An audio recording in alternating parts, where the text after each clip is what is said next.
السلام علیکم۔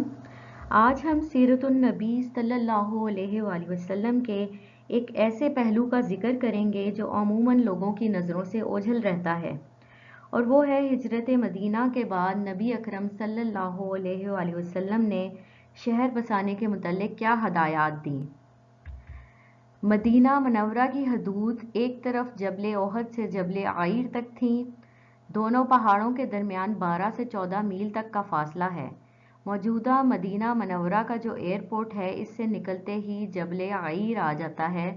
جبل عائر سے اگر سیدھے چلتے جائیں تو 13-14 میل کے فاصلے پر جبل احد آتا ہے۔ یہ لمبائی میں مدینہ منورہ کی حدود ہیں۔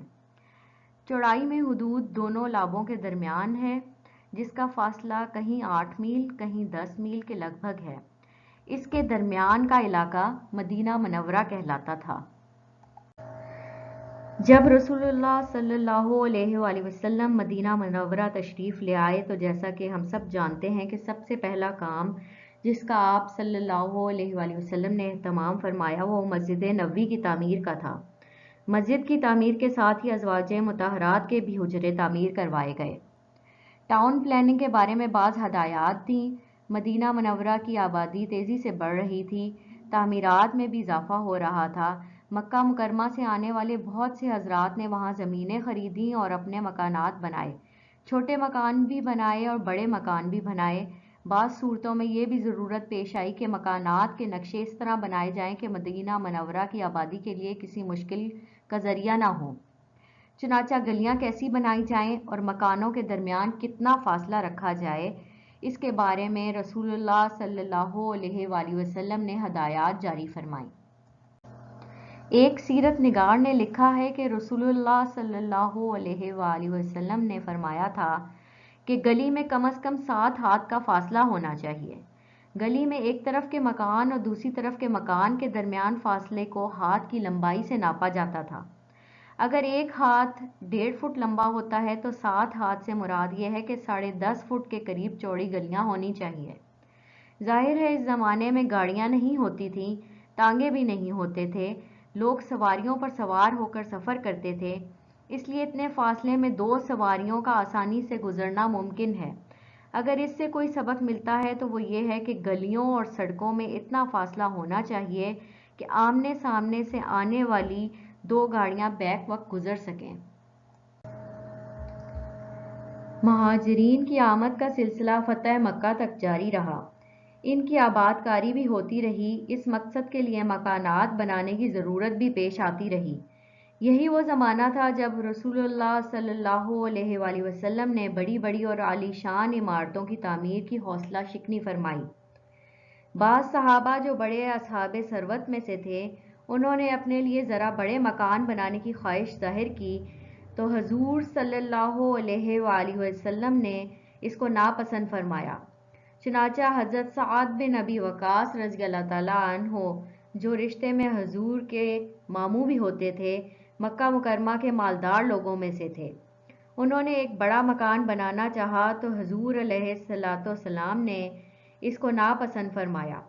جب ان کو حضور صلی اللہ علیہ وآلہ وسلم کی ناپسندیدگی کی اطلاع ملی تو انہوں نے مکان کا وہ حصہ گرا دیا، جس کو دیکھ کر حضور صلی اللہ علیہ وآلہ وسلم نے ناپسندیدگی کا اظہار کیا تھا۔ یہ اس لیے تھا کہ شہر میں آبادی تیزی سے پھیل رہی تھی، بہت سے لوگ جو شہر میں آ کر بس گئے تھے ضروری مالی وسائل نہیں رکھتے تھے، ان کے پاس اتنے امکانات نہیں تھے کہ بڑے بڑے مکانات تعمیر کر سکیں۔ اس لیے ان حالات میں اگر بڑی بڑی عمارتیں بنانے کی اجازت دے دی جاتی تو ایک ایسی رو یا ایسی مسابقت کے پیدا ہونے کا امکان تھا کہ دولت مند اور اہل ثروت لوگ بڑے بڑے مکانات بنانے لگیں اور مدینہ منورہ میں جگہ کی قلت ہو جائے، اور یوں اس کی وجہ سے نئے آنے والوں کے لیے مکانات کی تعمیر مشکل ہو جائے۔ کشادہ اور آرام دہ مکان کی آپ صلی اللہ علیہ وآلہ وسلم نے تعریف فرمائی، اور ایک حدیث میں ایک مکان کی ضروریات کی نشاندہی بھی فرمائی کہ ایک مکان میں آدمی کے اپنے رہنے کے لیے کمرہ ہونا چاہیے، اس کے بچوں کے لیے کمرہ ہونا چاہیے، مہمانوں کے لیے کمرہ، ملازموں اور خادم کے لیے کمرہ، اس کے علاوہ اگر غیر ضروری کمرے بنائے جائیں تو اس کو پسند نہیں فرمایا گیا۔ اس سے اندازہ ہوا کہ جو ناگزیر ضروریات ہیں ان کا بندوبست مکان میں ہونا چاہیے۔ اس کے علاوہ غیر ضروری طور پر بڑے بڑے مکان بنانا اور شان و شوکت کا اظہار کرنا اسلام میں پسندیدہ نہیں ہے۔ آپ صلی اللہ علیہ وآلہ وسلم نے شہر کی ایک خاص حد مقرر فرمائی اور حکم دیا کہ 500 ہاتھ سے متجاوز نہ ہو۔ اگر اس سے آبادی بڑھ جائے تو نیا شہر بسایا جائے۔ شہری منصوبہ بندی کے ضمن میں حضور صلی اللہ علیہ وآلہ وسلم کا یہ اقدام بہت اہمیت کا حامل ہے۔ رسول اللہ صلی اللہ علیہ وآلہ وسلم نے ایک بڑا اہم فیصلہ یہ کیا کہ مدینہ منورہ تشریف لانے کے بعد ایک نیا بازار قائم کیا جو مسجد نبوی کے قریب ہی تھا۔ اس کا مقصد یہ تھا کہ مدینہ منورہ میں مسلمانوں کے لیے ایک متبادل بازار قائم ہو جائے اور یہودیوں کی شرارتوں اور اجارہ داری سے مسلمانوں کو نجات مل جائے۔ چھوٹے مسلمان تاجروں کو یا ایسے لوگوں کو جن کا رسوخ کم تھا، ان کو یہودی تاجر تنگ کیا کرتے تھے۔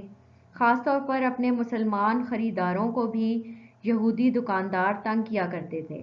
ایک مسلمان خاتون کی بے حرمتی کا مشہور واقعہ بھی اسی پس منظر میں ہوا، جس کی وجہ سے غزوہ بنو قینقاع ہوا۔ اس سے اندازہ ہوتا ہے کہ وہ مسلمان خواتین کی بے حرمتی کرنے سے بھی نہیں چوکتے تھے۔ ان ساری چیزوں کا سدباب کرنے کے لیے اور ایک متبادل تجارتی پلیٹ فارم قائم کرنے کے لیے رسول اللہ صلی اللہ علیہ وآلہ وسلم نے ایک بازار قائم کیا، جس کے بارے میں آپ صلی اللہ علیہ وآلہ وسلم نے فرمایا کہ یہ تمہارا اپنا بازار ہے۔ اس ویڈیو میں مدینہ النبی کی شہری منصوبہ بندی کے متعلق چند چیدہ نکات بیان کیے گئے ہیں۔ جدید شہروں کی تعمیر اور آباد کاری سے جنم لینے والے مسائل کے حل کے لیے یقیناً سیرت النبی صلی اللہ علیہ وآلہ وسلم سے کافی کچھ سیکھا جا سکتا ہے۔ امید ہے اس ویڈیو سے آپ کے علم میں اضافہ ہوا ہوگا۔ مزید انفارمیٹیو ویڈیوز دیکھنے کے لیے چینل کو سبسکرائب کریں اور بیل آئیکن پر کلک کریں۔ ویڈیو پسند آئی ہو تو تھمز اپ دیں۔ شکریہ۔